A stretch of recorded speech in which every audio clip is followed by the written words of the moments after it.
45वां श्लोक देखेंगे। सबसे पहले श्री हनुमान जी की वंदना। श्री गुरु चरण सरोज निज मन मुकुश भार, वर्णो रघुवर सुबोधाय प्रचार। बुद्धिहीन तनु जानकी शूरो पवन कुमार, बल बुद्धि विद्या दे मोहि हरहु कलेश विकार। वक्रतुंड महाकाय सूर्यकोटि समप्रभा, निर्विघ्नं कुरु मे सर्व कार्येषु सर्वदा। ओम जयंती जय मंगलाकाली भद्रकाली कपालिनी दुर्गा क्षमा सुधा। ओम त्र्यंबकं यजामहे सुगंधिं पुष्टिवर्धनं उर्वारुकं धनान् मृत्युं समाप्ता स्वाहा। श्लोक है, ब्राह्मण के स्वाभाविक गुण कर्म को बता रहे हैं श्री कृष्ण।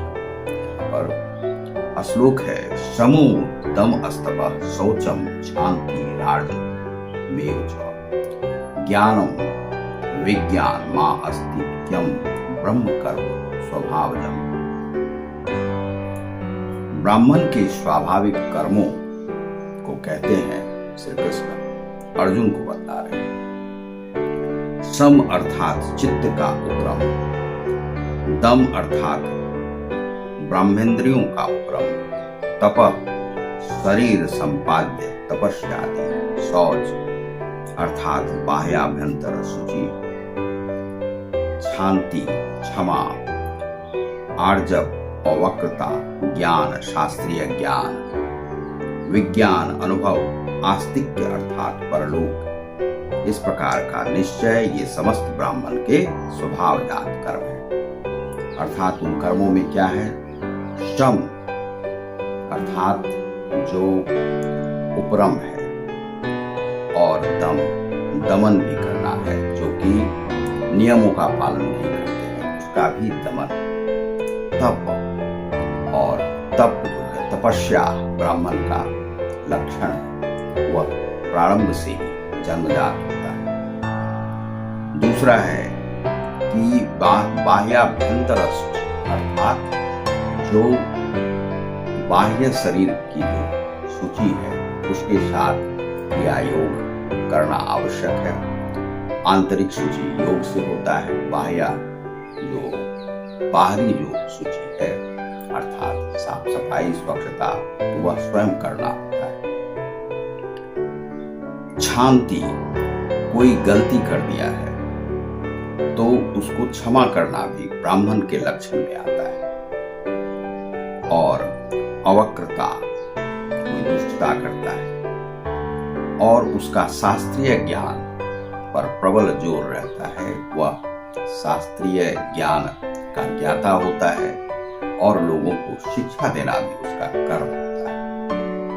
विज्ञान, विशेष ज्ञान, जो ज्ञान दुष्ट लोगों को नहीं देना चाहिए वह ब्राह्मण को अवश्य समझना चाहिए। अपात्र को कभी ऐसा ज्ञान नहीं दे जिससे कि वह विशेष ज्ञान का ज्ञाता हो जाए और आपका उपहास करे। ऐसे ज्ञान को अपात्र व्यक्ति को नहीं देना चाहिए। आस्तिक्य अर्थात परलोक है, आस्तिकता ब्राह्मण में होनी ही चाहिए। इस प्रकार का निश्चय ये समस्त ब्राह्मण के स्वभावजात जो कर्म है यह है। इसमें लाहिरी महाशय जो है वह विशेष व्याख्या देते हैं। आध्यात्मिक व्याख्या उनकी है कि अब सबके कर्म विशेष रूप से कह रहे हैं सम क्रिया की परावस्था, सबको समान रूप से देखना, और षड इंद्रियों जो इंद्रियां हैं का दमन करना, इंद्रियों का निग्रह करना, कूटस्थ व्योम में अर्थात जो आत्मा में है, शौच ब्रह्म में रहना, सब विषयों से अर्थात फलाकांक्षा से रहित और फलाकांक्षा के सहित कर्म से निरस्त, जो मन में होता है वही बोलते हैं। ज्ञान योनि मुद्रा में देखते हैं क्रिया की परावस्था में रहकर जहां दिन रात कुछ भी नहीं है वहां सब देखते हैं कोई वस्तु या ईश्वर ब्रह्म है। इस प्रकार जो जानता है वही ब्राह्मण का कर्म करता है। अपने आप क्रिया की परावस्था में स्थिर होकर श्रम दम तपस्या शौच क्षमा सरलता ज्ञान विज्ञान और आस्तिकता उसमें होनी ही चाहिए। ये ब्राह्मण के स्वाभाविक कर्म है। इन धर्मों के द्वारा ही उनके ब्राह्मणत्व का परिचय मिलता है। वह क्रिया की परावस्था में रहते हैं, इसलिए सबको समान भाव से देखते हैं और वे इंद्रियों पर पूर्णतः नियंत्रण रखते हैं। इंद्रिय निग्रह पर विशेष योग में जोर दिया जाता है और इंद्रिय निग्रह आवश्यक है। यह ब्राह्मण का कर्म है। सम दम और शमन और दमन और समानता और शमन और दमन, यह जो है कर्म बतलाए गए। लेकिन ये जो कर्म है ब्राह्मण के लिए जो बताए गए हैं, ये गुरु कर्म है और योगी के लिए भी यह कर्म है। जो योगी होता है वह भी ब्राह्मण ही हो जाता है। तो ब्राह्मण कोई जन्मजात नहीं होता है, वह कर्म से ही ब्राह्मण होता है। यदि आपके संस्कार ऐसे हैं, कर्म ऐसे हैं, तो आप ब्राह्मण हो सकते हैं। ब्राह्मण होने का अर्थ यह नहीं है कि जन्मजात आपके पिता ने गुरुता प्राप्त की, लेकिन आप उस गुरुत्व को धारण नहीं कर सके।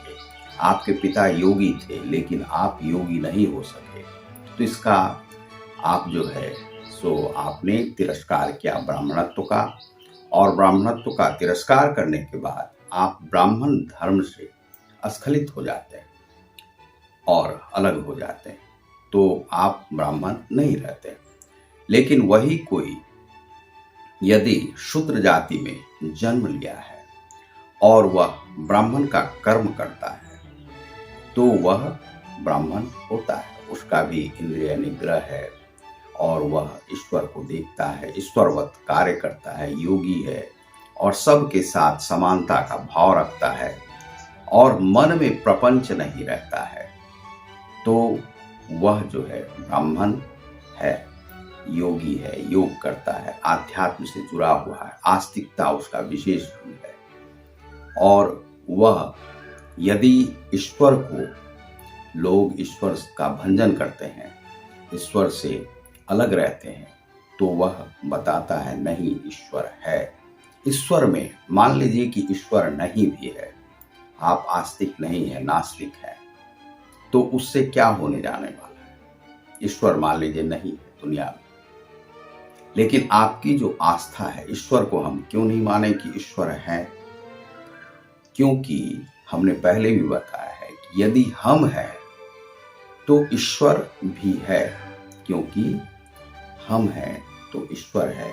और भारत में जो है भारतीयता क्या है, नर में नारायण की संरचना, नर में नारायण का उद्गम होना, वही ईश्वरत्व है।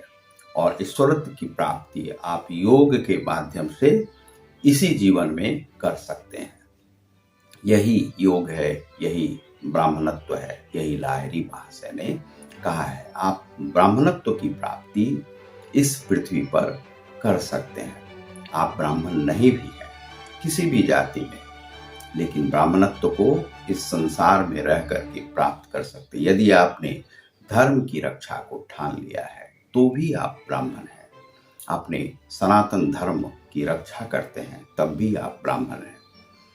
आप उन मलेच्छों का विरोध करते हैं तब भी आप ब्राह्मण हैं।